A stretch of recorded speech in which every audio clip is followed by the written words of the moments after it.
We are live. You're still in Denver? I live in Denver. I live north of Denver in Longmont, Colorado. Long. Yeah. Okay. Do you have a gym you're teaching out of, or are you still teaching out of the house? I am not teaching right now at any gym.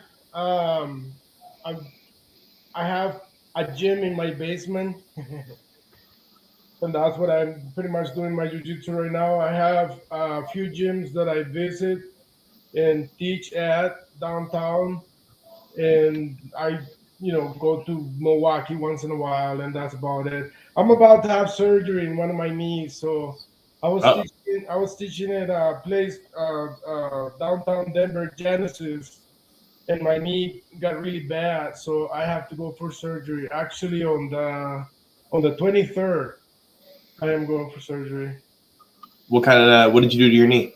It's an old injury. Actually, one of my first fights against Mario Roberto back in Evansville, Indiana. He got me with a heel hook, and since then it ripped my ACL and did a lot of damage to my knee. And then my problem started from there. I got an ACL reconstruction about 15 years ago, but I guess they have to redo it again. So yeah, that's what Uh, they got a new ACL reconstruction with bone grafting and all that. Yeah, it's kind of crazy. I heard some of the earlier surgeries expire, kind of like I've heard that with eye surgeries. I guess I didn't do that rehab the right way. I was, I was, I went back to training too fast, and the thing ripped back again, and then it's been a problem ever since then. But I hope it can get fixed again because I'm itching to go back God, to competing and all that. You know what I mean? you're gonna go back to competing. When's the last time you competed? Oh, dude, I'm not fighting. I don't want to fight anymore. That's but I wanna do. Oh man, it's been a few years already. Here in Denver, I did a few tournaments, but I wanna go at least once to the IBJJ. I never done the IBJJ, but Yeah, yeah, yeah. I want Do to you do have, that. do you And have your card for that? oh, I went to go try and get my IBJJF card, and they said that I oh, couldn't do it. oh yeah, we have people that can do it for us. You know, Okay, I uh, got you. we have a few black belts. Actually, the black belt in charge of us to put us in the IBJJ is in Minnesota. I forgot his name. Really? Yeah, he's one of Professor Black Belts. Not Nelson. Okay. It's another guy. I Okay. know his last name is Bentley. That's all what I know. Okay. How Yeah. did you end up in Denver? Uh, well, basically, I was living in Milwaukee for a long time. I moved to Milwaukee in 1998 after living in Fond du Lac for 4 years, which is north of Milwaukee.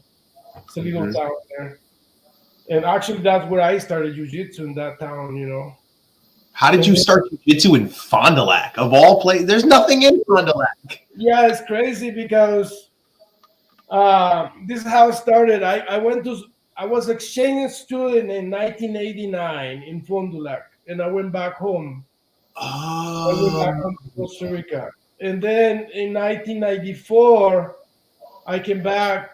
And when I was an exchange student, I lived with this family in Fond du Lac. That's all the Americans that I knew. I went to high school, and it was 9 months of an experience, and as an exchange student. I went back to Costa Rica, and man, all I could think about was America. Man, like I want to go back to America. It's like the best place. Even though when I was here, I was milking cows because I was living in a farm. I lived in okay. Campbellsport, Wisconsin, which is a dairy house. Okay. We had to milk cows and then go to school. And one of your questions was, how did I get started in combat? Actually, that year I was 16 years old and I entered a wrestling team here in America in high school. Okay. And man, I was in the varsity team right away. And I went. we went everywhere, and I love wrestling. It was like, oh my god, I gotta do this when I go back home. I went back home and there was no wrestling anywhere, like nowhere. It was very hard, but there was actually two teams in San Jose, Costa Rica at the time. One team was run by a Nicaraguan guy that he went to the Olympics for wrestling, and he was our coach. And then there was another team that we will meet for matches, once in a while. Ah, okay. So it was very Had you small. ever been in a fight before that? What was that? Had you ever been in a fight before that? Oh no, I never been in a fight. I've been beat up when I was a kid. Well, the reason I was beat up, everybody I oh, why do you start jiu-jitsu? Like, oh, honestly, it's because most people, I used to get beat up when I was a kid. That was my story. Okay. But basically, when I was 7 years old, I was very weak and I broke my hips. And so my parents, the doctor said he cannot really play sports that are hardcore like soccer or run or anything because he can break his hips again.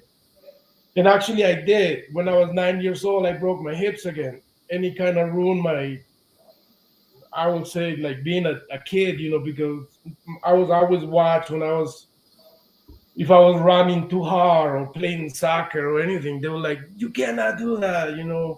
But I Oh, would do that. Anytime, any chance I could, I go to my uncle's farm and ride wild horses and bulls and anything I could. I'll go and play soccer when my mom wouldn't see me. And that's how I got in fights because I suck at soccer. I was horrible. And I ended okay. up, kicking a kid in the freaking chin, and they have friends, so they will come and beat the shit out of me. Okay. Most of the time, soccer kids, I don't know, stuff like that. Not big deal. When you're a kid, people pick on you, especially if you're not in a team, playing. So I was like, oh, kind of like a weirdo.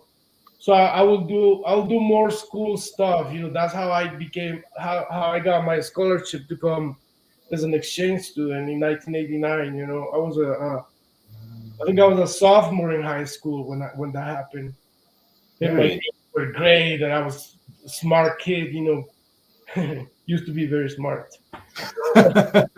Before fighting, before you Yeah. got punched in the head. So, like I said, I fell in love with America. I fell in love with wrestling. So I came back in 1994. I actually came back to a little school called Marian College up in Fond du Lac. Marian Okay. College. Yeah, it's got a different name now. So I was going to school there, and I met a group of guys doing judo at a place called Welcome Mat. It was run by an Olympic judo guy. He was really good, Bradwood Taylor. He actually passed away a few years ago, but he was really good at judo. He had a really big judo team. So I started training with them and competing in judo all over Wisconsin, and we went to Minnesota, Illinois. I know just the Midwest area.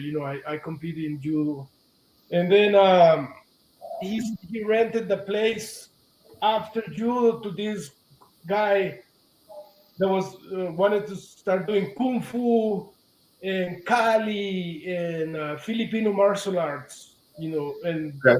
I met this guy. He was a really cool guy. Actually, I'm gonna tell his name. His name is Benjamin Salas. Ben Salas. I know Ben Salas. Yeah. Ben is the owner of Seamless Jiu-Jitsu in Milwaukee right now. Yeah. He was progression. Oh, He's in. yeah, yeah, yeah. So I met Ben in 1994, 1995 when I was in college. And he started teaching Kung Fu in Fond du Lac. And I actually went to maybe one or two classes, and I was like doing horse stand and all the bullshit. I couldn't do it, man. But he invited me to do the Filipino martial arts. It was really cool. It was the sticks and like there was a little bit of grappling, some really cool throws, and like some submissions actually. But we didn't know anything. It was just like he knew this stuff, and I was doing judo. And a few months later, Ben says, "Hey, have you ever heard of Brazilian Jiu-Jitsu?" And I'm like, "I know Jiu-Jitsu because when I went back to Costa Rica, I actually found a group of judo people and Jiu-Jitsu people, but they were Japanese Jiu-Jitsu, Okay. and Japanese judo, and I trained with them. That was back in 1990, 1991. I trained with them. And then I moved to Europe for a year or two, and I moved back to Wisconsin in 1994. And then I met Ben. He was doing kung fu classes. He was doing Kali, blah, blah, blah, all this shit. All of a sudden, he's like, man, there's a Brazilian Jiu Jitsu seminar in Indiana, Hammond, Indiana. So we went. It was Cass, Cass, right? I know Paz, yeah. That was the first. I guess Cass was one of his students, but I never met him. Like Okay. in the day, I guess, whatever. So Cass was there, Benjamin, myself, and a few other people. Who else? It was like six of us. We went to Indiana, and man, I never seen this. I knew that you can do wrist locks, and like in judo, they will let you do like arm bars for like 1 or 2 seconds in the ground if you could, but they stand you up all the time. Mm-hmm. And then this little guy, he was a brown belt from Brazil that was friends with the guy that owned the school in Indiana. And Do you know his name? his name was Rich Lambro, Okay. the guy. The school is owned by Braulio Corral now. Braulio Okay. Corral he does a tournament every year. He's kind of famous in Indiana. Like one of the old jiu-jitsu guys. Okay. So we went there. That's when I met Braulio, I met Rich, and I met other jiu-jitsu guys from the Midwest. Then we came back to Wisconsin, and we were like, oh my God, how do we learn more of this stuff? This guy showed us like 30 techniques. It was like 3 hours, and he was going over and over techniques. And I was like, oh my God, armbar, what is this? Triangle, what is this? He went Americana, all the freaking curriculum he showed right there. We were like, we have to go and do this. So yeah, Ben started doing a class of jiu-jitsu in Wisconsin, and that Red Schaefer, Red started Mm-hmm. training us, and a few other guys. Very little. It was just a small group, but they Is will. Freeland there yet? What was that? Is John Freeland there yet? No, I'll tell you the story about John Freeland. So there was a few groups in Wisconsin everywhere. Everybody was like training jujitsu here and there, and I think John was from Green Bay, Mm-hmm. and they had a group.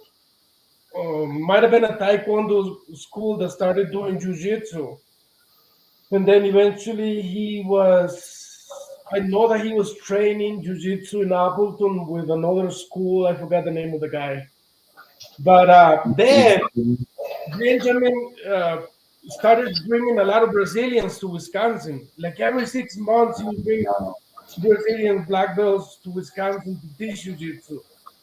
And Okay. he became the first guy that he started bringing was Pedro Carbajo. I don't know if you know this guy. Pedro Carbajo. He's got a big affiliate guide in Chicago right now. Okay. Then the other guy that he brought a lot was Jacare Calbacanti. You know Jacare? Yep. Alliance. Yeah, Alliance. And I think Jacare gave me and Red the blue belt the same day. We Okay. got those around. I think it was the same day, but we both got promoted by Jacare. I got stripes from Pedro, this other Pedro Carbajo. And then I got my blue belt, and then we started competing everywhere. And that's how I met Jeff Curran.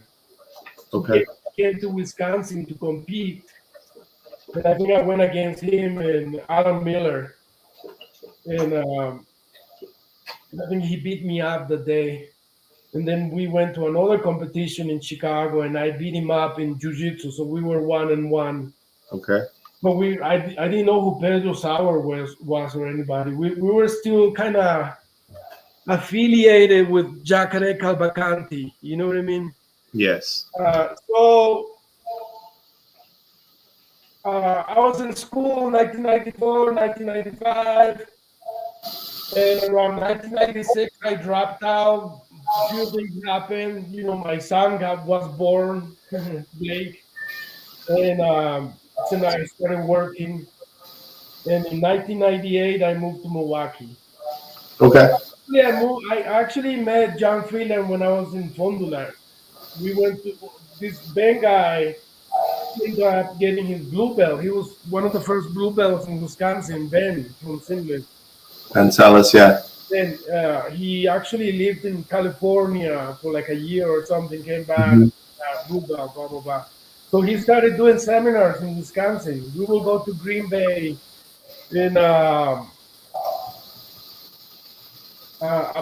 bunch of places. We went. He had a lot of friends, so we will do jiu-jitsu seminar. And when we went to Appleton, Wisconsin, to teach a seminar, every seminar we went, he would bring Cass and myself, so we can beat everybody up. You know, so we would beat everybody up, and people would be all happy.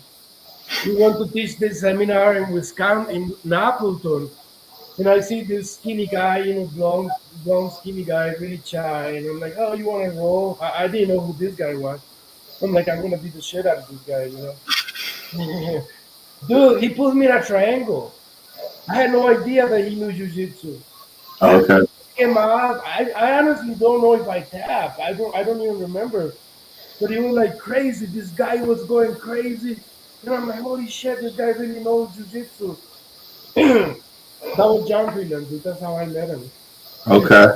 And then eventually, when I moved to Milwaukee, he started coming to train with me. You know, he would travel down and train on the weekends, and then he moved to go to school in. I think he went to Milwaukee to the school there. Yeah. Trained with me for a long time. Same with Red. When they moved to Milwaukee, they all started training with me. They'll Yeah. they'll train with me jujitsu. They will go and train with Duke Rufus. You know Duke, right? Yes. Yes. They'll go and train their hands there. Yep. Duke was the master Mm-hmm. of kickboxing there, you know. So Yeah. yeah, there was a few really tough guys there. Adrian Serrano was fighting. Mm-hmm. Actually, when I moved to Milwaukee, I was training with Adrian Serrano for a little bit. You know, Okay. trained I trained with Adrian on and off for like about a year, you know. Yeah. And I had a friend in Milwaukee that I was training jiu-jitsu with. We met at a tournament. This is a friend of mine, and then op- he opened a pizzeria in Milwaukee and asked me if I wanted to come and work with him and teach jiu-jitsu. You know, do some jiu-jitsu. So we have mats in the house, and then that's how I started my school right there. And then from there, you know, people started coming, and I don't know, it got pretty big, man, eventually. How did you get into MMA? Oh, dude, that was back in Fondula. We were training, and you know, the whole thing was watching the UFC and Horace Gracie and all this fighting, and we kind of thought that, man, you kind of there was a few jiu-jitsu tournaments around, very few, but all of a sudden there's fights everywhere. You know, like people putting tournaments. There was Monty Cox doing fights in India, Iowa. Jeff Osborne doing fights in Evansville, Indiana. There was a few guys doing fights in Chicago, Illinois, and they would call people that knew jiu-jitsu. Hey, you want to fight? And my first fight was at you know Justin Morris, black No, belt. Justin Morris. Yes. And actually, I met Justin in a tournament too. I think we were blue belts. and we went against each other. And then after that, we became friends and started training together for a long time. But Justin had an MMA show. I think it was, oh my God, I think it was 1998. I think it was in a coal house in the middle of a cornfield. His uncle, yeah, his uncle owned this house. It was an abandoned house. I know it was March 1997 or 1998, something like that. And then he had David Manet there, which is UFC middleweight champ. Yeah, yeah, I know the name David Manet. Right, and then John Rankin was there. He's a Pride fighter. He was UFC fighter too. Okay. John Rankin. That was that guy that I fought. Okay. And then I got him with an ankle lock. it was a weird fight, man. Like the worst wrestling you can see. I didn't know how to punch or anything, you know. I knew that he was really good at Muay Thai, you know. I saw him hitting the pads with Greg Nelson, and I was like, oh shit, I'm gonna get killed, man. And I was like, I cannot let this guy kick me, you know. So I remember I just dived him and I took him down, and we fought for a long time, and then I got him in an ankle lock. That was my first win. And then soon after that, it was that fight against Mario Roberto in Evansville. And Mario Roberto was 185, and he was a brown belt, dude. He was really good at jiu-jitsu, you know. Okay. Brown belts were unheard of at that time. Yeah, he actually Mario right now has a big school up in Minneapolis. He's Okay. he's a he's a doctor and he's got a school up there. But that was my first fight that's when I got my knee messed up with him. And then from there I loved him and I couldn't stop. I was calling people. I wanted to go fight. I met this guy named Miguel from New York, and he started getting me fights in Brazil and Japan, everywhere in America. You know, that's the guy that got me that match against Hoyler Gracie. You know, I didn't know you competed against Toiler. it was not an MMA fight. It was just Jiu-Jitsu? it's on YouTube right now. That the grappling match. Interesting. I'll end up going to watch that. I didn't know you had competed against Toiler. I was a purple belt, and I know that they say, yeah, Hoyler's got 6 stripes in his black belt right now. I'm like, oh god. But I knew I was bigger, you know, by Okay. 10 pounds. I think I was like 155, and he was 140, like 143 when I fought him. Okay. You know, Okay. he was, yeah. How did that go? Oh man, it was good. I did a good takedown. Supposedly he dislocated his collarbone. I heard later on. It's a long story for that fight. I was not mentally there to begin with, Okay. but we did it. It was like about 4 minutes and 50 seconds, dude. Like 10 seconds before the other round. We were supposed to do 3 5-minute rounds. And in Mm. the first round, he got me with a rear neck choke. Oh, 10 seconds left. No bueno. No bueno. I had a sweep, a Kimura sweep. You would see it, and then from there it just goes around my back. Oh, And he got figure 4, and I couldn't do anything about it. okay. You know, Gotcha. he's Coiler Gracie, dude. You know. Yeah. I heard he was the in just jiu-jitsu, he was the best one of the Gracies. Of the brothers. Not in like the whole family of all time, but like Well, the thing about Hoyler is that he is the one that competed the most. He that's probably okay. most competitions as far as jiu-jitsu competitions. He was world champion, Abu Dhabi world champion. Mm. IBJJ champion. Hickson was like supposedly the best, but like when you go to train with him is his gym, which is different. You know, you cannot tell. Mhm. You know, Yeah. you cannot tell how good somebody is when they're just doing a friendly match. You know, Okay. in a way, you know. Yes. You know. That makes a lot of sense. People are different in the gym than they are in competition. Some Yeah. people are better, some people are worse. Yeah. Makes a lot of sense. How did you get linked up with Pedro Sauer? So that was, remember when I told you about Jeff Kern and Yep. we have 1-on-1 Yep. jiu-jitsu match. Um, I got a phone call from Monty Cox for one of his extreme fighting shows that he was gonna have in no, wait a minute. It's I think it was Racine, Wisconsin. So he had a show right there, and he was like, "Yeah, I want you to fight Jeff Curran." And I'm like, "Well, I kind of know Jeff. He's kind of my friend." And he's like, "Yeah, he wants to fight you. Jeff just won an Amen tournament, amateur, and I had like 3 fights. I mean, they were not we call it professional, but it was like, like it's kind of like amateur because it was Okay. our first fights.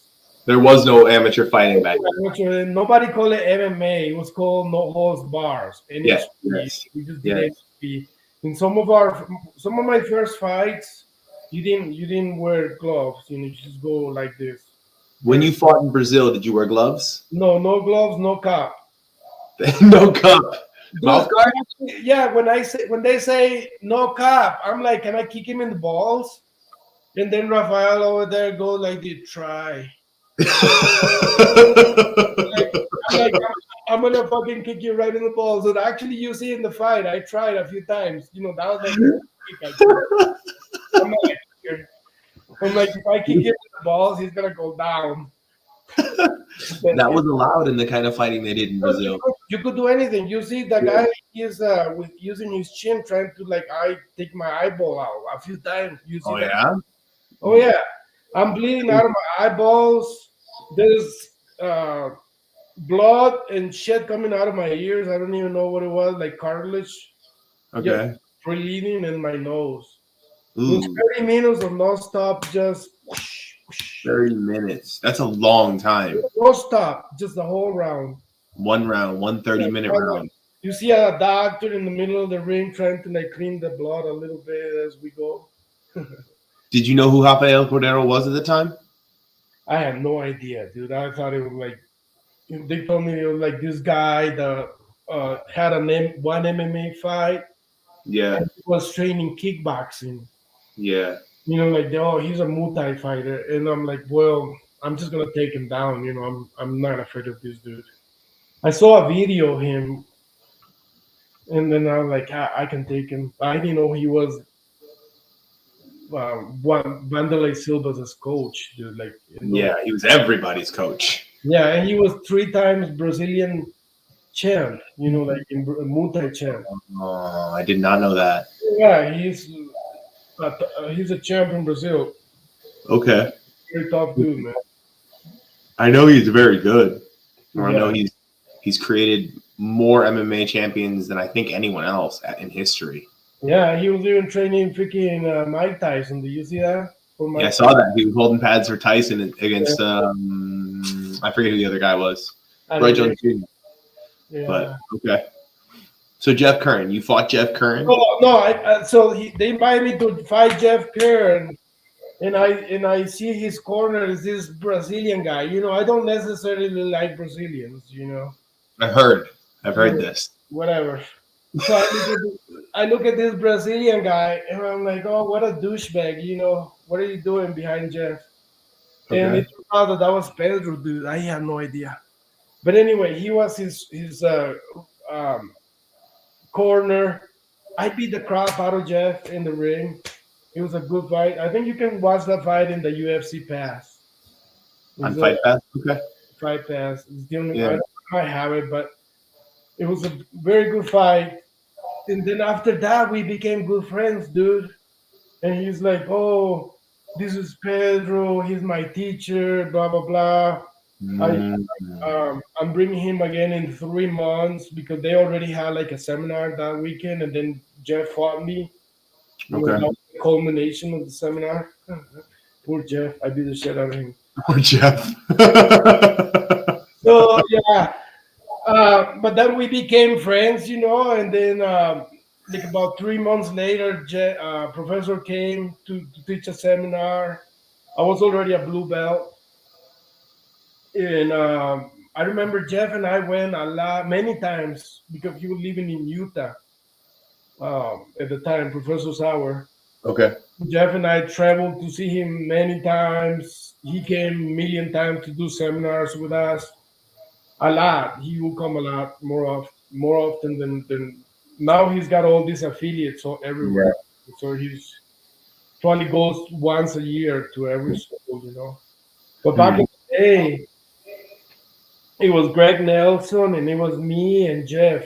Only a few affiliates. Okay. Maybe a few others in the country, but then he will come more often. And then I don't know. A few years later, he gave me my purple belt, and then eventually I got the brown belt from Pedro Sauer. Then in February 2006, I got my black belt from Professor. Okay. Yeah, and I mean, it's the best guy to train with. Super technical. I mean, Hmm. and in his seminars, I've met a couple of them. Yeah. an amazing person. Yeah. It doesn't. It's next level understanding of jiu-jitsu. There's very Oh few my human God. beings who Yeah, understand jiu-jitsu to the level that Pedro Sauer I does. go to every seminar he does, and I come home like, how the hell didn't I know that? Like, what the hell? Like I was, Do I know jiu-jitsu at all? I've been doing yeah, this. yeah. Sometimes you feel like, it's not like you feel like you know it all, but like it's like I love about Professor is the details, man. Like, Yeah. oh, that makes so much sense. I could have done that Kimura so much easier. Yes. Absolutely. Absolutely. Yeah. You were the first black belt in Wisconsin, correct? Yes, and Costa Rica. Don't forget that. And you can't. You were the first Costa Rican black belt, but you weren't in Costa Rica when you got your. Is there another Costa Rican black belt now? There was a lot of Brazilians come to Costa Rica to teach jiu-jitsu, Okay. and at the time, when I got my black belt, there was two brown belts. Soon after I got my black belt, they got their black belts. I One heard you filmed a reality show in Costa Rica. Costa Rica, yeah, that's how I met these guys. I went to Costa Rica to film. It was supposed to be the first Latin American UFC style show. You live in a house with fighters from different countries, but we all spoke Spanish. Hmm. We lived in the mansion of Caro Quintero. I don't know if you know who that is. Mm-mm. Caro Quintero is like a huge narco dude from Mexico. Okay. Okay. That was not his house anymore.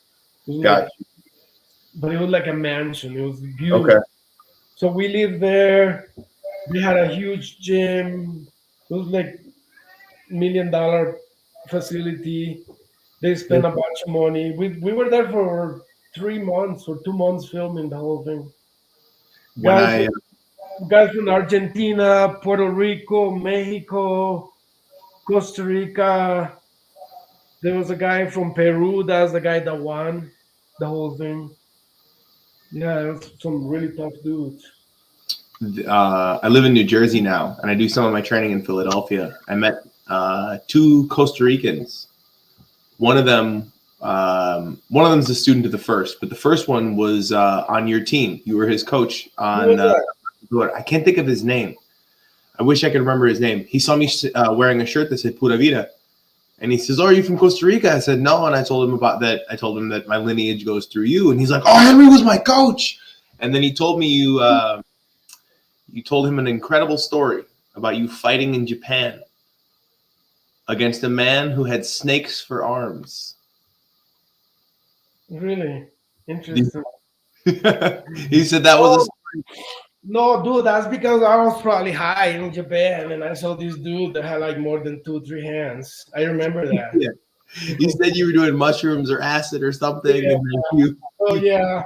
A lot of shit. A lot of people talk shit about me smoking weed, but the reality is, when I was doing jujitsu and I broke my finger. Look at that. Broke my shoulder, dislocated everything.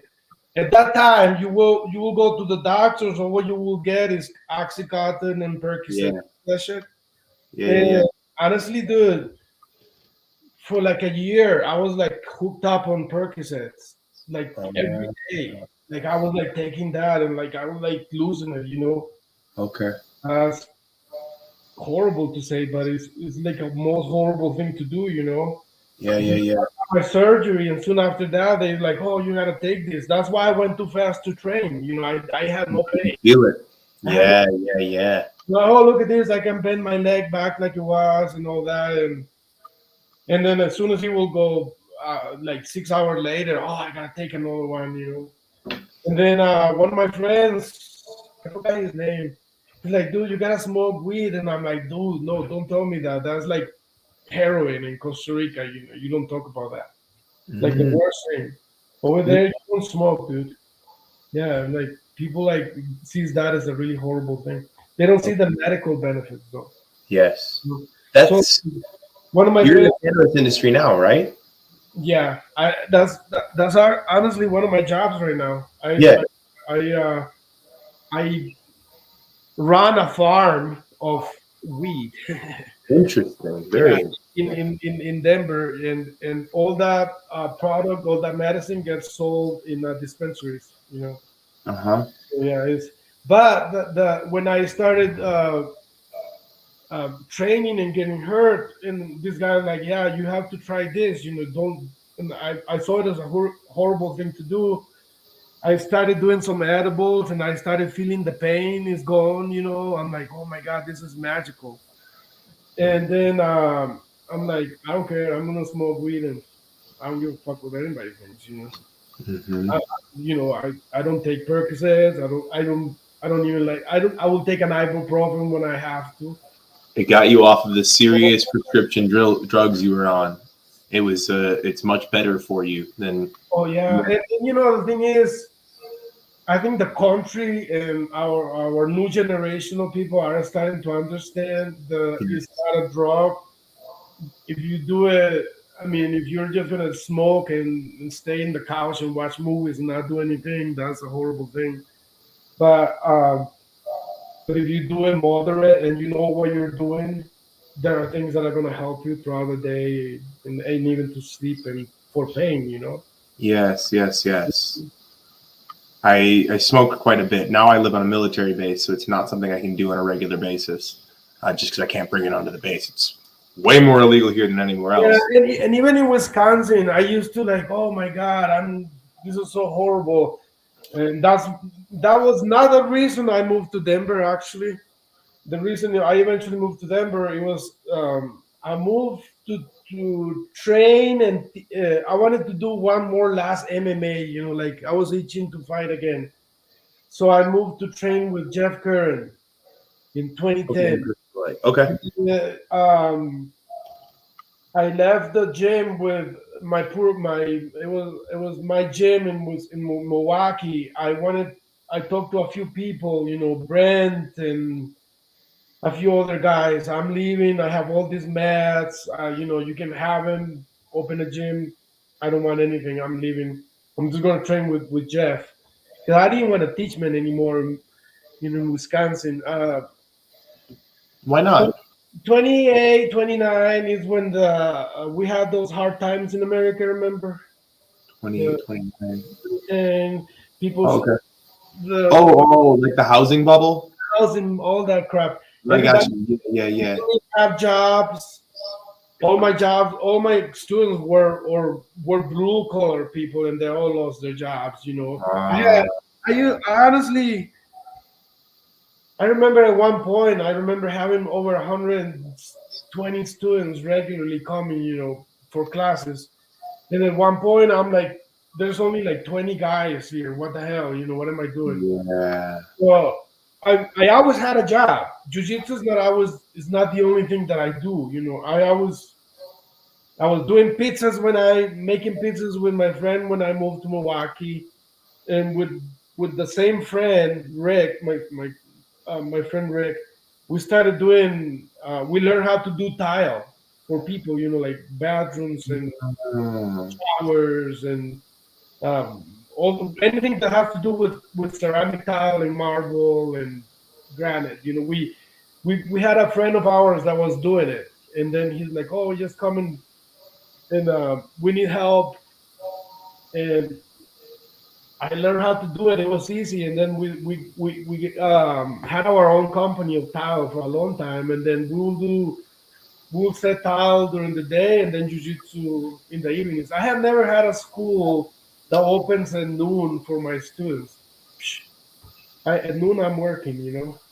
Okay, So got you. I usually like to teach in the evenings when it's over, you know, the day's over, and Got you. you know, So Jeff offered you a paid position to come teach there, right? it was both. It was I could make money doing privates, teaching a few classes, but I wanted to train. I was there. I wanted to train, and then honestly, my knee wouldn't let me. I started training with Pat Curran, Yes. and we would have been the same Weight class. class. Yes. When I started training with this monster, I'm like, this is not for me no more, dude. This is He was on the way up. Yeah, yeah, yeah. and you know, I didn't want to fight another old dude just to get a win. If you look at my MMA career, I didn't do MMA because I loved MMA. I actually hate MMA. I don't even watch the stupid shit UFC no more. I don't even know who's the champ, and I don't care. You know why? Because all those guys, all those fighters, they do the same shit. They do a little Muay Thai here, and then they do a little Jiu-Jitsu and a little wrestling. It's stupid now. Back in the day, dude, it was a real Muay Thai guy fighting a Jiu-Jitsu guy. Oh, you liked it when it was style clashing. Yes. Uh, Not some guy that knows Jiu-Jitsu. You know, you're going to put a guy in an armbar. Now they know how to defend. You're going to okay. take somebody down. Oh, now everybody knows wrestling. Yeah. It's mostly for defense. Yes. So Yes. it's, Yes. I don't watch fighting no more. You know, Yes. I was ballerinas dancing. You know, I'm just Yeah. kidding. It's a different kind of art, yo. Yeah, Dancing is important too. I just like no, the pattern arts a little bit yeah, more. but I still love jujitsu. Oh my Yeah. god, I don't necessarily like the new slapping and like punching the Eddie Bravo thing with the punches. Combat I jujitsu. don't like that. I don't like combat jiu-jitsu. I like real matches, like real grappling matches, like Okay. IBJJ or Abu Dhabi style or Yeah. Gordon Ryan. You know, like that guy is Yeah. amazing. Stuff like that. But Interesting. Interesting. So you were at Jeff Curran's for what, like oh, 5 years? dude, no, I was there only for a year. I was there. Really? Yeah. I thought you were there for a while. Yeah. In 2011, I love the gym there. Jeff Curran is amazing, but dude, it's every day is gray. There's no sun. It's plain. There's plains. There's no sun. A lot of rain.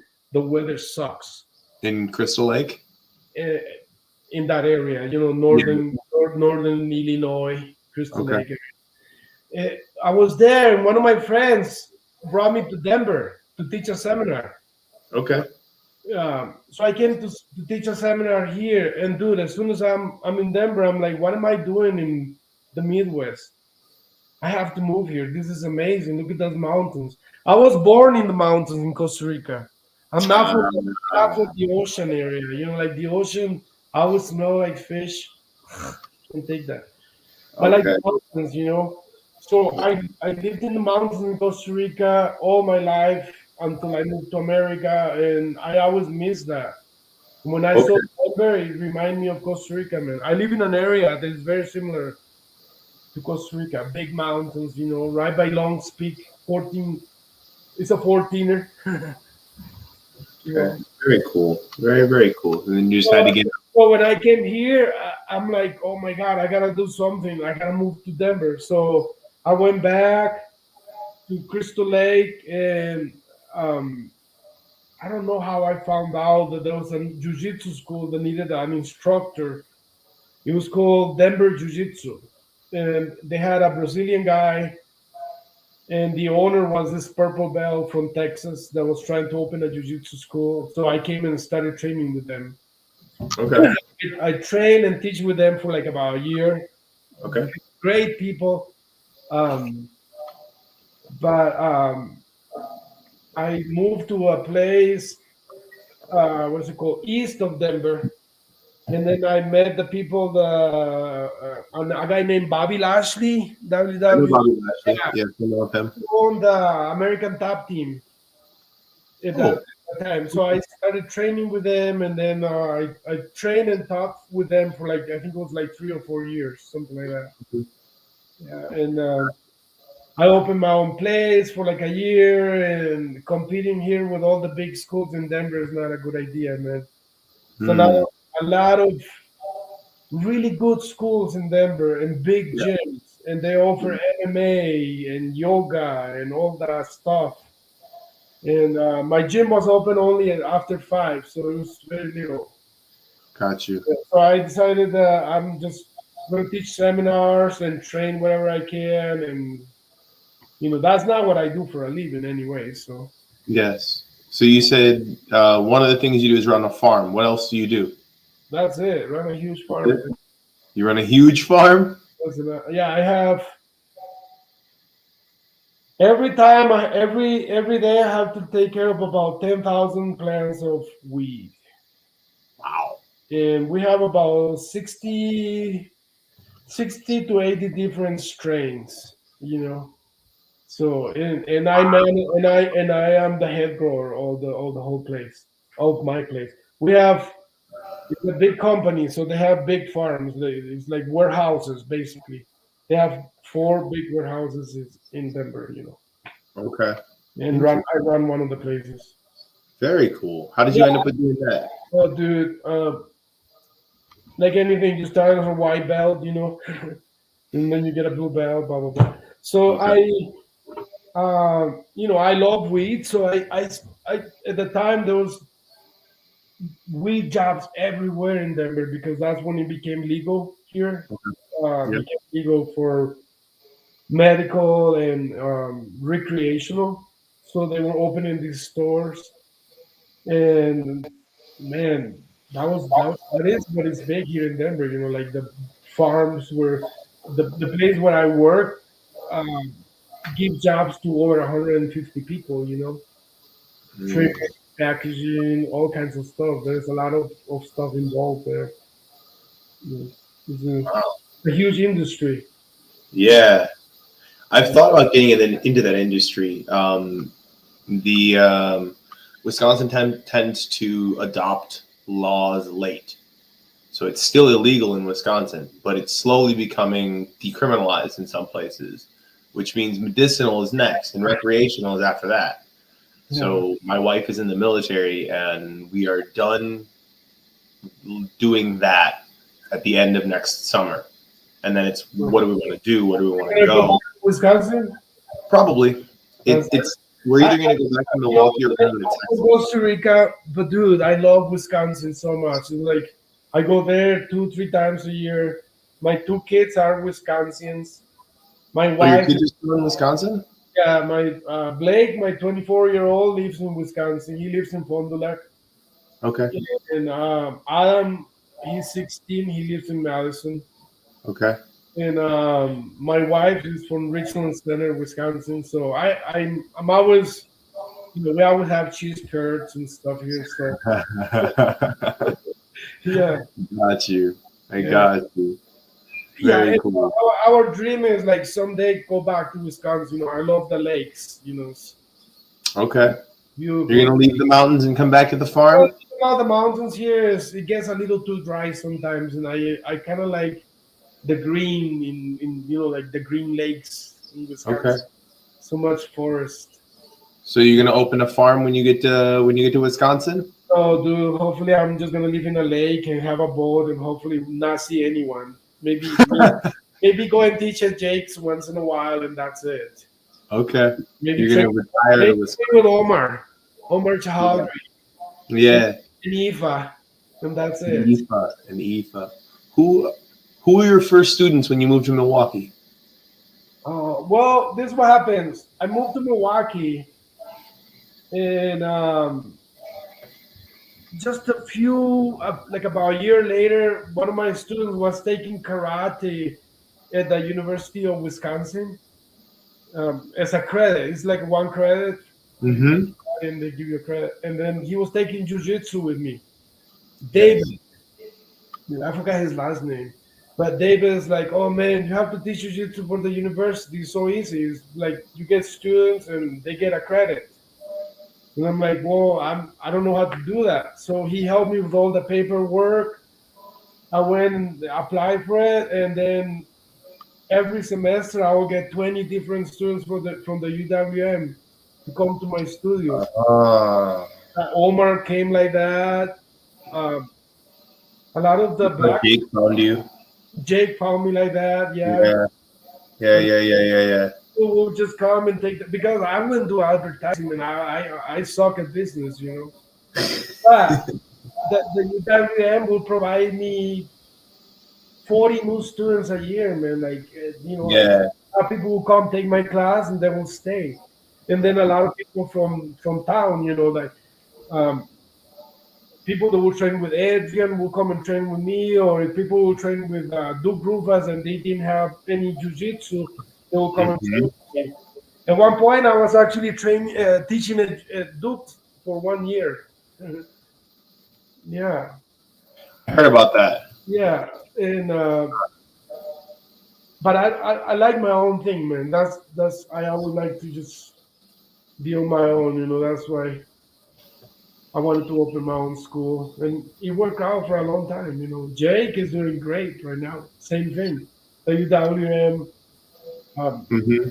get them students. They have so many UFC fighters now. Holy cow, right? Yeah, he's taken 6 people from the regional circuit to the UFC. Holy shit, dude. Sakato, all these super um, um, amazing fighters. You know. Hmm. It's very impressive that he's been able to do that, because if you look at it, like, there's not a lot of places in Wisconsin that are getting people to the UFC. There are a lot of people who are putting on fights in Wisconsin, a lot of people who are fighting out of Wisconsin. Yeah. Nobody's getting people to the UFC. No. It's just not happening. Even They the big, they know how to do it. No, they are great coaches. They are great teachers. They know what they are doing. You know, they teach the students what they need, the tools that they need to go to do this. Back in the day when I was fighting, there was nobody teaching me like Muay Thai or teaching me how to like lose my weight for my next fight and all that. They are masters at that. Mm-hmm. Actually, I think they are doing it really well. You know, they work with the whole team, Solo, Jake, and all the other guys teaching Yeah. jiu-jitsu. The new black belt, Mike, man. A lot of really good jiu-jitsu there, and a lot of good kickboxing. You know. Mm-hmm. Mm-hmm. Um, They've come a long way. I um, first met Jake when he was a blue belt, and he was teaching out of Eddie Bravo's book. yeah, can you believe it? Look at this. Look, these are my dogs. Yeah, Yeah. the nice dog. Yeah, he's a pit bull. Yeah, right.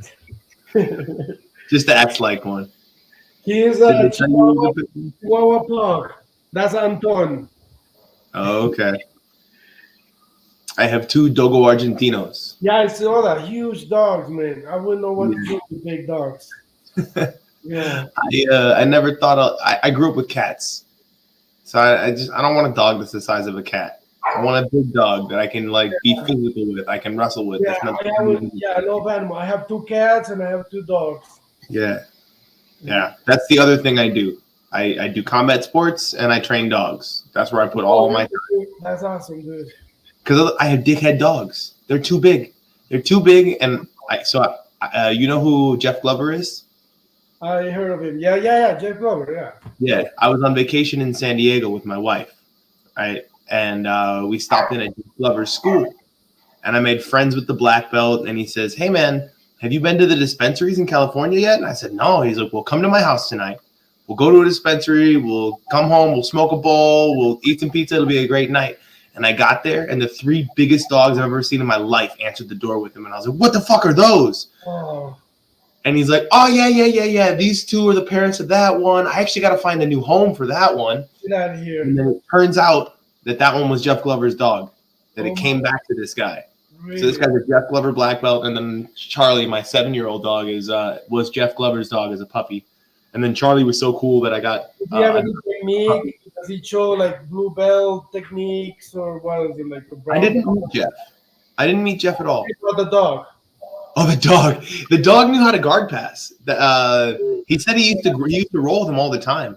Yeah. Uh, Yeah, they have really good guards, right? yeah. They're more. So this dog is actually bred to fight mountain lions. Oh my god, man. Yeah, they more wrestle than they play jujitsu. So like I've seen a video of my dog's father fighting a mountain lion. Whoa. Right? He rushes the mountain lion, grabs it by the neck, flips it onto its back, and the mountain lion sits there trying to play guard Get as he out of here. pins it on its back, right? And then the handler walks in, pulls the dog's tail real quick, and the dog is like, "Oh, we're done? Okay, bye," and walks away and leaves the mountain lion alone. Get out of here. It's the craziest thing I've ever seen. Wow, man. These dogs are insane. Your dog, how much does it weigh? The big one's 155, and then the little girl is only 80. So she's still growing. He's around my weight.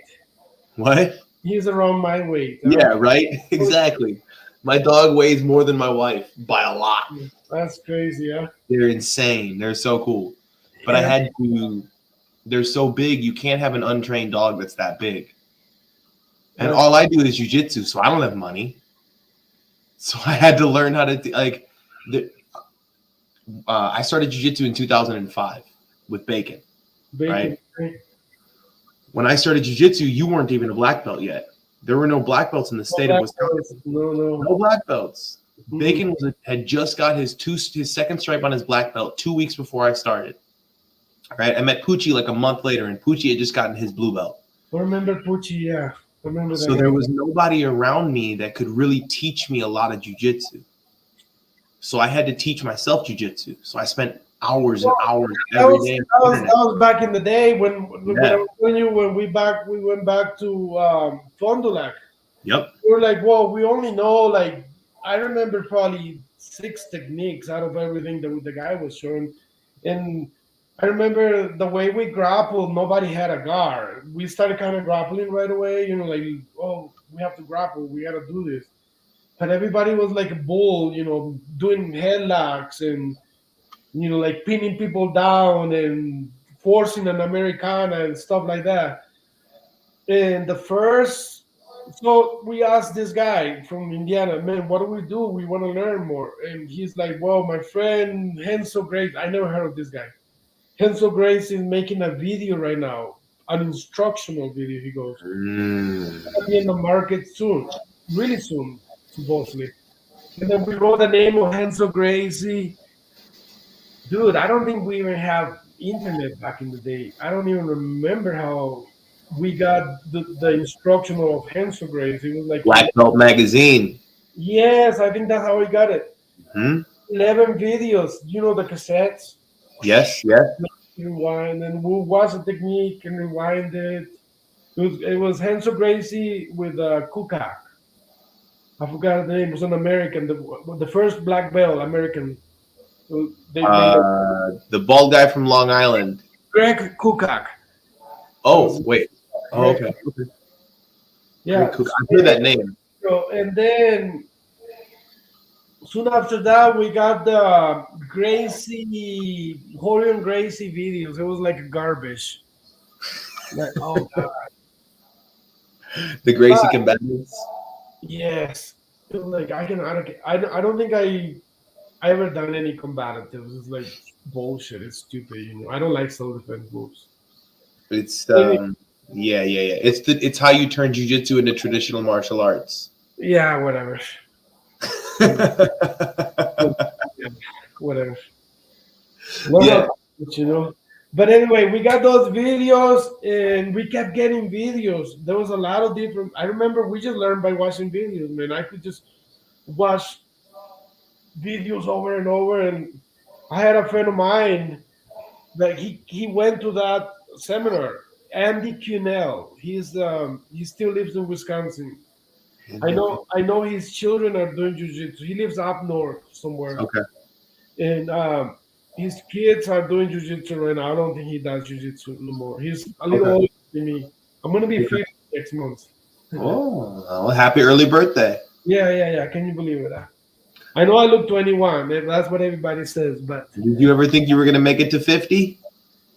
well, I can't wait to make it to 50 because um, I've been all my life. I wanted to write a book. Like I wanted to write a book, and I remember talking about it when I was in high school with my mom that I wanted to write a book. And she's like, "What do you want to do when what are you going to do? What is your deal? You're about to graduate." And I'm like, "Oh, I think I'm going to be a writer." And she's like, "Oh, and what are you going to write about?" And I'm like, "Oh, all my adventures." But dude, by 17, you don't have any. you know. So she goes, "Well, if you're going to write about your adventures, maybe you should wait until you're 50." And I'm like, Ah, wait for so long. But I think that could be like a blessing, from my mom. yeah, So yeah, I yeah, have a lot of notes. I have a lot of stuff that I'm gonna put into a book after I become 50. That's my goal. It's going All to be like about a memoir. in Wisconsin, as a black belt, people coming into the gym to train. I mean, it was very rough back in the day. Yeah, You know, memoirs of the Don. yeah, Wisconsin. Yeah, Wisconsin has a lot of big, big, good wrestlers. Yeah. They will come and first thing they will do, you will do a guard move that will pick you up and slam you. You're like, oh Mm-hmm. god, what am I gonna do? That's how I started doing open guard, dude. I'm like, okay, now you cannot slam me. Oh, that makes a lot of sense. I'm only 155 when I have my gi on. Yeah. And when people used to come, and one of my first training partners was Red. He was 220-pound big boy. I was like trying to like do the arm triangle on you and beat the crap out of you. And back in the day, if you close your guard, they'll just pick you up and slam you because we have no rules. Like, oh, that's you're not supposed to do that. That was after like I think I was like a purple belt when that rule came out. Oh, you can't slam, really? You can't? Oh wow. I thought we did everything. Oh man, a funny story. Um, uh, when I first grappled John, actually, I remember he telling me this story. The first time he did jiu-jitsu, he got in somebody's guard, the guy that was owning the school, and he started throwing punches at him. He thought that was supposed to be it. Like you could just kind of start throwing punches. So it's like we had no idea, man. One of my first tournaments, we had to start on our knees. That was like the rule of the tournament. Yeah, like Interesting. nobody started standing. To not make it judo or something weird. Yeah, no, that we started on our knees and we went from there, and that was it. Were you allowed to go back to your feet? No, no feet. You were just Interesting. supposed to be there. Then the other tournaments where you could only do one takedown and that was it. I don't know if that rule still exists, but like where Mm, you can only do one takedown and then go back to like everything has to be scored in the ground. interesting. You know. The rules have changed quite a bit in all of the years because I've seen quite a few rule changes. Jiu-jitsu has evolved in America for the best. Like Yes. now there's a lot of wrestling, which I love all my life, and then there's a lot of leg locks that comes from sambo, from Russian martial arts. The leg locks, all that's all sambo, man. They come from Armenia, actually. That area. Sambo, when Armenia was part of the USSR, there's an Armenian martial art that favors takedowns and leg locks, but And I leg heard, locks are their primary submission. And Sambo, as it was being developed, stole leg locks from Armenia. wow, I didn't know that. Go Korchavitian told that And story. then the jiu-jitsu people steal it from them, and now it's Yep. jiu-jitsu. I'm like, Yep. And now we're the specialists of leg locks which because is we cool don't have time to do it. because I think things like that has to happen to make you a complete grappler. Hmm. You know what I mean? Like, Yes. Yes. like a lot of time people like, oh, you can only do this, you can only do that. But like, man, leg locks are important. I see him as a very important part of jiu-jitsu.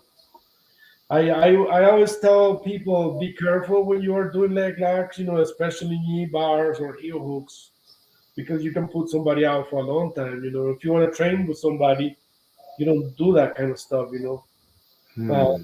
Maybe just for conditioning, I can go back and condition myself to do that, but trying to tap somebody with leg locks all the time, I always feel like you kind of lose your training partners. Yeah, if you're not careful. Yeah, if you're not careful, you know what I mean. Yeah, if you don't know what you're doing, it's very easy to go too far with a leg lock. Easier than with other submissions. Yeah, It totally. requires more knowledge to apply correctly. Oh yeah, That yeah. makes sense. That makes a lot of sense. That's you've answered a lot of questions I didn't even know I had, but jiu-jitsu developed differently in Milwaukee than it did in other places. Oh And yeah. you're the reason it developed in that way that it did, right? So most people in Wisconsin, most people in Milwaukee didn't really play a closed guard Mm-mm. Mm-mm. because No, you told them that closed guard is for pussies. cold guys are pussies, and you're gonna get slammed. And honestly, it's like the beginnings of getting a leg lock. You got the leg. It's easy to go for leg locks there. Open guard, you have Mm, no idea. To me, open guard is always like the fight of when I started jiu-jitsu. One of my first teachers, I think he was there in Hammond, Indiana. He would, oh, hey, you come here, and then he would put you in a close guard, okay. close guard, and then from there you have to start. And then I tried to slam the son of a bitch, but you know how they know how to like get your leg so you cannot slam. Yes. So everything from close guard. But as soon as you open that guard, they're like naked. Like, Yeah. oh, I gotta bring you back into my close guard, Uh, and because I wanna choke you with my cross choke and my straight shitty armbar. But the thing about I used to go to tournaments and I will hear the Brazilians, his guard is open, pass it, pass it. And I would kind of laugh because they think it's open because they open it. But I open my guard on purpose to see you trying to clash my guard. yeah. When you're like in a closed guard and you break it, you kind of still fresh. But if you're going around trying to pass somebody opens guard, you're gonna get tired. That's how Yes. Yes. Yes. get the guy tired and eventually do a good sweep or bring him back into the closed guard. Now when he's tired, you can usually choke the guy or armbar him. But if you start from closed guard first, you or Mm, choke anybody when they are fresh. it's very difficult. It requires. Yes. I when I got to New Jersey, Ricardo Almeida was my instructor out here, and he told me I had a good close guard, and I said I have a good what? I never played close guard. So I put the time into learning close guard, and now I have a respect for it that I never had because nobody played it. No, just nobody. We just didn't use it. Nobody. I learned like the 4 or 5. I learned how to do that shitty armbar. I learned how to do a cross collar choke. You learn a couple things, and then you move on. But if you look at it, like man, we'll take 10 people to the Arnolds, right? And 9 of us will be bringing gold, all of us. Yeah. Every tournament we went, it was like that. Omar, man, putting people in triangles from close guard. That kid had the best open guard. Nobody Yeah. could Yeah. pass. Yeah. All of a sudden, there was a triangle. You were Or developing a system that no one else understood yet. and now, and I feel like the people, the guy that opened the eyes for open guard was Keenan Cornelius. Like Interesting. he Interesting. started kind of like to the world. You see how he started opening the Yeah. guard. Yes. Um, Yeah. He's definitely. I mean, he not created, but he is the reason that most people in modern jiu-jitsu play lapel-based guards now. Lapel, like That's all Keenan. That's all. He deserves a place in the history books for his development within jiu-jitsu. oh yeah, And and then he's another he's guy that hurt. also it was not like an open guard, but it was like a sit up guard. Is Marcelo Garcia, where he just Yeah. sits up like a baby and he does everything, the arm drags, takes your back, and everything is sitting up. And that was one of the things I watched Marcelo Garcia. I went to a seminar. Actually, I went with Red. We went to a seminar, and everything he said and taught that day, I was like, wow, this is incredible. And then we got his videos, man. It was early, but in my jiu-jitsu, career, I would say. And then from there, man, I wanted to do everything like Marcelo, like the sit up arm guard, and if the guy is too hard, then you go to open guard. But I never really liked the close guard, to be honest. I still don't like it. Do you still have those moments where someone says something and you go, "Oh my God, I can't. That's incredible." Every day, dude. Like I learned from white belts, and people like come, "Why man, I prefer." How you go to places and you ask if anybody has a question, or somebody just come, "Hey man, professor, I really have a question for you," but they're actually showing a technique, and you're like, "Holy shit, how do you know this? This is amazing." Yeah. You're like, "Whoa, you did it perfect," and I've never seen that, and I think it's really cool. Man, if you see that, all these people doing this Eddie Bravo shit. I used to hate Eddie Bravo, but now I kind of like the guy. Like he's just. I don't know him personally. I don't know him. I don't hate him. I hated the style. Like how like Yeah. the twister and all this shit. Especially when he started saying that shit will work in the real fight. And I'm like, no, you do have got in a real fight, you get smashed. Like That's been shown to be true. Yeah. try that shit on me in the real fight. Yeah. But later on, I kind of gained more respect because like I said, jiu-jitsu used to be like, let's say 100 techniques. You were okay, but now like 1,000. Like whoa, like Mhm. evolve. Like we have sambo, Armenian techniques, like you're talking about. We have America makes everything better, dude. You know that. You know what I mean? I don't. That's why I don't even call it Brazilian jiu-jitsu. I call it jiu-jitsu. And Yeah. sometimes I am not even afraid to say American jiu-jitsu because, dude, it's, it has become our own jiu-jitsu. Here in Yeah. America. I think it's definitely something different. I think that referring to it just as jujitsu as a whole is a more appropriate term. I think that there are people in America who still do Brazilian jiu-jitsu, but I can tell you for a fact, I've never done Brazilian jiu-jitsu. No, I me. learned how to grapple.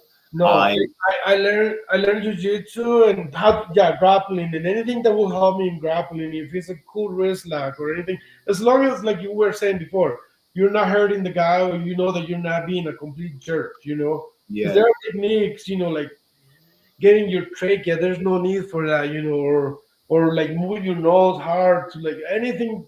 You don't need that. Like actually, my whole life in jujitsu is trying to do this almost the same thing but smoother, like to the point that I have not to make I don't need to make an effort. I have bad knees. I can roll for 20, 30 minutes without getting tired because I don't try to go crazy. I'm trying to like Yeah.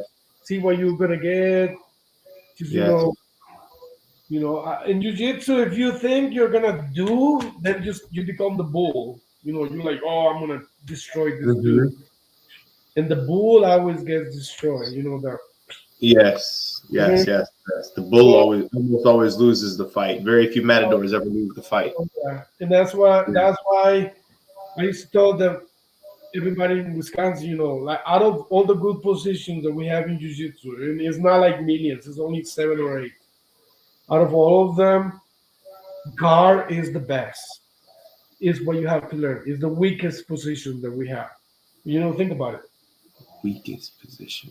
Yeah, Elaborate on it. somebody's gonna be, like if you were to fight some dude, you don't want to be in the guard. I want to No. slam him, get on the top, and get it over with. Punch Got the shit, I got you. You know what I mean? Yes. Guard is like the last shit. You're weak. You're like if you could be on the top and pass the guys as guard and get side control and get a mount. I mean, if I could, I would just laugh all day long.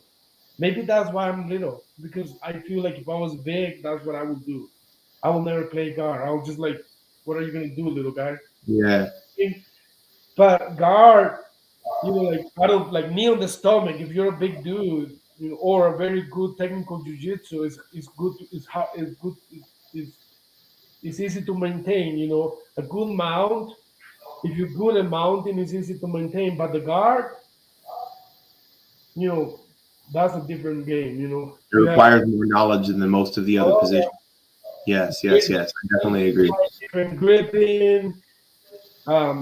I don't do guard to sweep or to submit. I never do anything to go for that submission. I always play guard to see what kind of mistakes the guy's gonna make. Maybe he put the leg right here. Oh, so easy sweep. But if you like do open guard with intentions of, oh, I'm gonna go for a triangle. Oh, I'm gonna go for this. Oh, I'm gonna go for that. I think it loses the purpose. Interesting. My Yeah, I would agree that the development of the guard was specifically so that you could capitalize on mistakes from your opponent. That was the reason that Helio emphasized it. Yeah. It's very interesting to see that you still follow that mindset 50, 60, 70 years after. Especially when you're smaller, because you cannot really impose a guillotine. You can get to a guillotine, but you have to make that guy make that little. You can like guide him here, and then all of a sudden he's in guillotine. He cannot get out. That, that's what makes jiu-jitsu beautiful. We both know the rules of chess, but it's who makes that move perfect. You know what I mean? One of the Gracies says jiu-jitsu is you do this, and then I do that, and then I do that, and you do this. Yeah. Forever. Yeah. If you're the only one doing all the time in a 5-minute match, you're gonna get tired. Your grips are gonna die because like inside of you, you're like, oh, frustration comes because you tried an armbar, you tried this, and if you try submission in like 5 minutes, oh man, like I got 1 minute, I haven't submitted this guy, and he's only a blue belt, and now I'm a 4th-degree black belt. What am I gonna do? You can get frustrated. Sometimes I do matches where I don't submit anybody because that's not my goal. My goal is to always have better position than anybody that is grappling with me. Whether I'm on the top or if he's trying to be on the top, then he's not gonna pass my guard. Do whatever you can, but you're not gonna pass. Interesting. And if I'm on the top, I want to get a good Superman mount that you're gonna squeeze you until you're gonna just stab. You know what I mean? Okay. Very, very interesting. I like that a lot. So, why do you do what you do? Smoke weed, grow weed, or do jiu-jitsu? I do a lot of things. All the above. Well, dude, I'm gonna tell you, there's days where I don't train and I cannot sleep. There's trains. I think we all as humans need that human touch with other people. That's why the pandemic shit was killing me, because you cannot talk to people and be in groups, and I need that. I need as a human, I need that. I feel like it's almost like a church. When you go and everybody's like, "Oh, hey," giving you the peace sign and all that. You know what I mean? So it's like jiu-jitsu to me is like that. It's like a necessity. I don't do it because I want to be tough or be the best. I do it because I would say healthy reasons. Because of jiu-jitsu, I became vegetarian. I don't eat meat. Because of jiu-jitsu, I sleep better. Because of jiu-jitsu, I feel healthier. You know, um, I feel like if I couldn't do jiu-jitsu, if I don't even know what I would be right now. Probably like a fat guy, like any other Costa Rican, eating chicharrones. Chicharrón is so good. Wait, no. I'm thinking churrasco. I don't know what chicharrón. Yeah, those are delicious. Those are delicious too. Churrascos. Yeah. Yeah. We went to Puerto Rico recently. Okay. Yeah. Chicharrón is the pig, the pork Is it? Oh, Big oh, They okay. guys got down there, and everybody just eat chicharrones like crazy, man. And Gotcha. people like, oh, I have a heart. My brother is only 40 years old, and he's got cholesterol and a heart attack and all this shit. And I'm like, dude, you're 200 pounds, you're 5'6", and you eat chicharrones all day long. What the fuck? What do you expect? So at this point, jujitsu is just—it's part of who you are. Oh man, it is. Like I Yeah. honestly, like I said, like you said before, I wake up and there's no day in the world that I don't think about, let's say, a technique or like I was training with these guys and I was having a really hard time. They got like side control on me, kind of like a scarf, but just going for the head. Mhm. There's a name for that in It's a Japanese, katami. kesekatami. It's a katami. Yeah. Okay. And one of my friends is a black belt, and the other guy is just a purple belt, a big guy. And every time, and he knows that when he gets to Kasakatami, I have a hard time. I uh, I panic. I have like a panic attack, and I can't breathe. And man, so I started thinking I have to do shit to get out of this. So I started. I even asked my friend, a few black belts, "Dude, what you guys do for Kasakatami?" And then they showed me a few good moves. I learned a few other good moves, and now I feel like I can escape it easy. Like wow, I can get out of this pretty easy. But there is learning. It's like a you can if you think you know jujitsu, the minute you think you know jujitsu and you go. I love going to different schools. I love going. There's a lot of open mats here. I have a lot of. They're my friends, so I go there. But man, I grappled a few weeks ago. I was at this place, and I was grappling this kid, and he was so tough, and he was like a blue belt. I'm like, holy cow, he cannot be a blue belt. He was a Bellator fighter, man. I'm like, oh my god, no wonder. Yeah. So yeah, it's like it's always learning. I love the fact that you are always learning. And and Oh, and, and man, I always feel like if I could tell everybody, you need to go and learn jiu-jitsu, man. Like it's like the best religion, the best drug you could ever do. The best thing, absolutely. for your health, for your mind, for anything. I don't suffer. I don't have any disease except for my knee, but I don't have any diseases. I don't have diabetes or I don't even see a doctor. Because I'm always healthy. Jiu-jitsu makes you healthy. You go to a match one night, you ate McDonald's, right? You go to a match and you get your ass kicked. You start thinking about that. Man, what did I eat? You know, you get drunk a few nights, and then you go to jiu-jitsu and get your ass kicked, and you're like, "Oh shit, dude, I cannot drink no more. This sucks." You know, Yeah. you know what I mean? Unfortunately, jujitsu didn't do that for me. I used to go drinking, and then I would wake up on the mats. I'd go like, oh, if I go home, I won't make it to 6 a.m. class. Oh, Let me just go to jujitsu, and they'll wake me up. So yeah. Kaz would wake me up, and I would jump into class. Oh my god. But when I started doing MMA, that it didn't work out the same. You can't do that in MMA. Ah, anytime you compete or like I said, you train with hard, strong people, you need to like be on your best.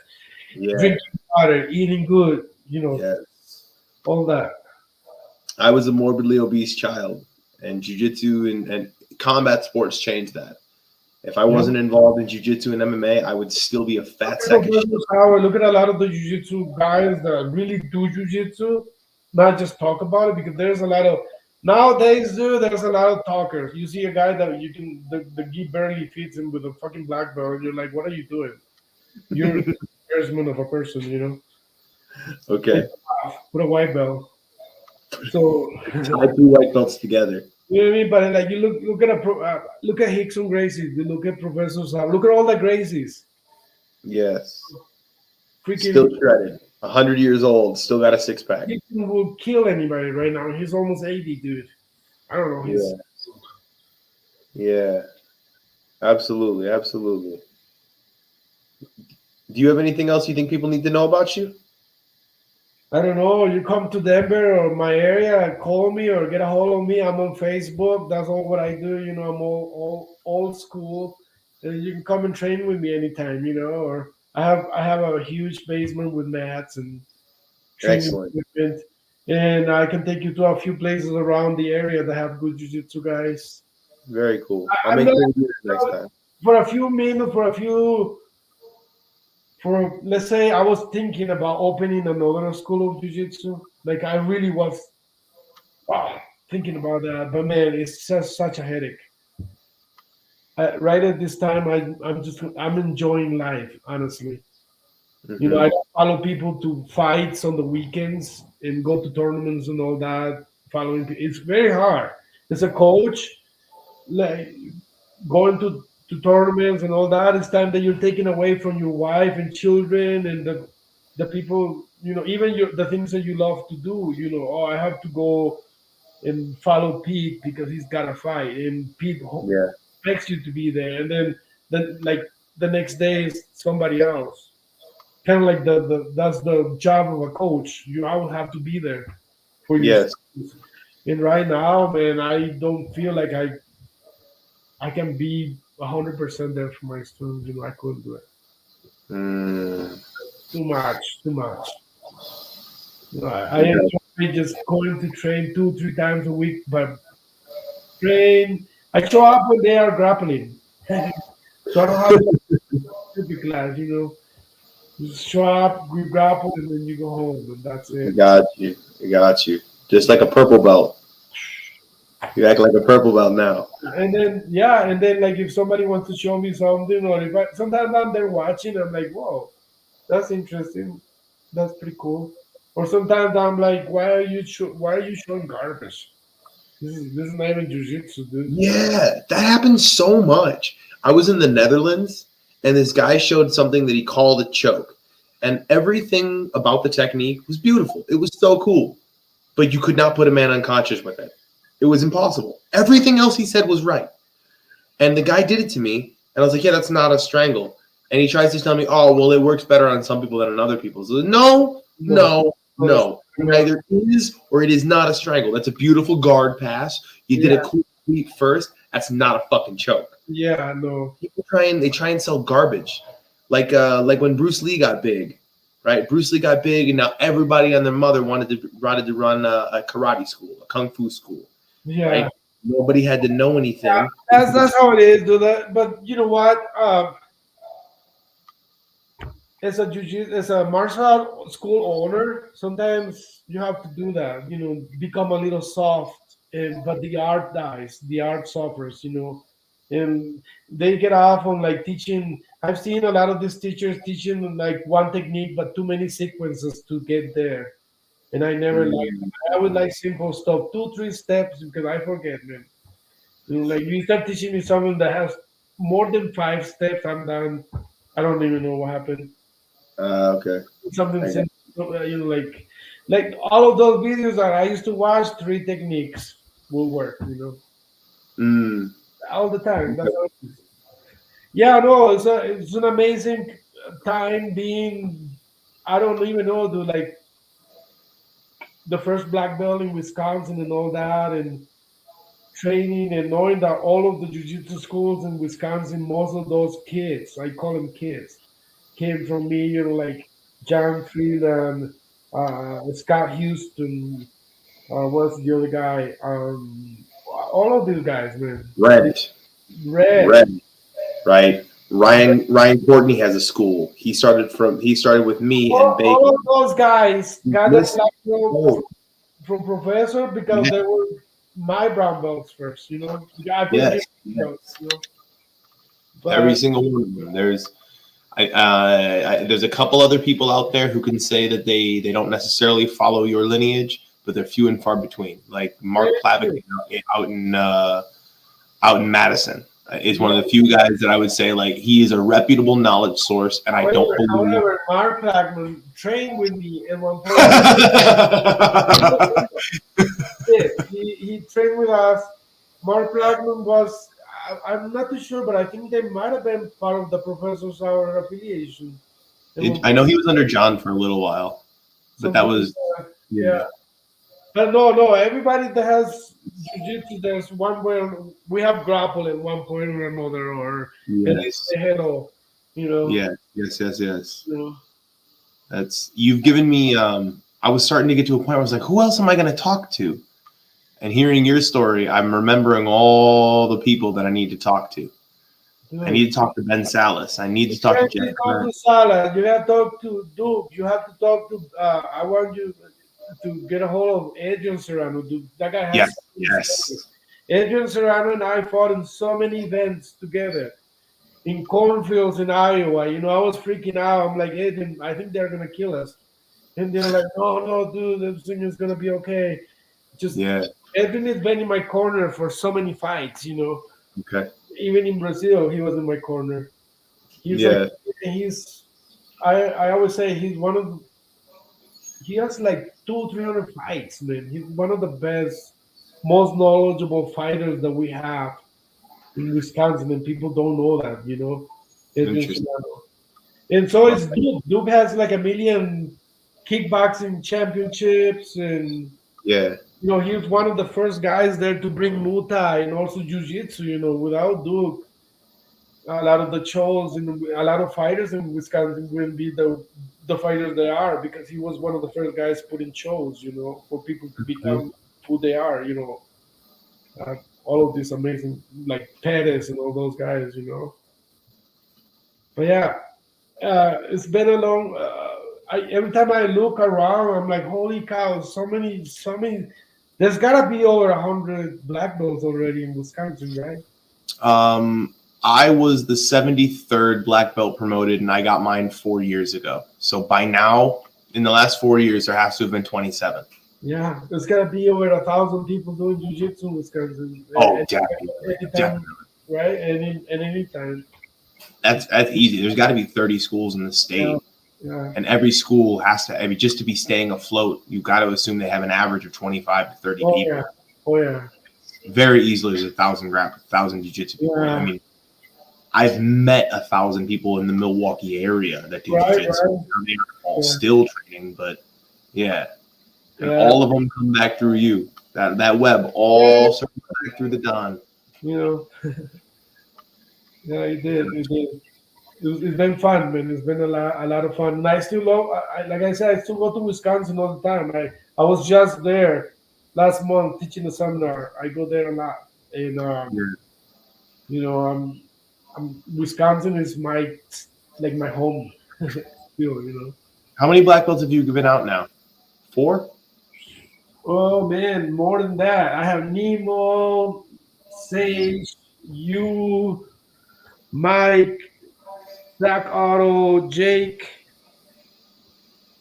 6, something like that. Gotcha. There's another guy. He got the black belt. 7 people. I don't know who Nemo or Sage are. So Nemo is Kid Nemo. He's got a school in south part of Milwaukee. He's got a fitness studio. He trained with me forever. I think he got his brown belt a long time, and then eventually got his black belt. Can you take her outside? She's been whining for a while. Does he run like 4 wins or something? What was that? Nemo, no, does he run? That's Sage. The guy from 4 Wins is Sage. Yeah, that's Anthony Sage. Got you. But the guy that I'm trying to think of is Dr. blah, blah, blah. Oh, Dr. Luis. No, Dr. Luis didn't get his black belt from me. Really? No, he got it from Professor Sauer. Oh, that makes sense. That makes sense. Yeah.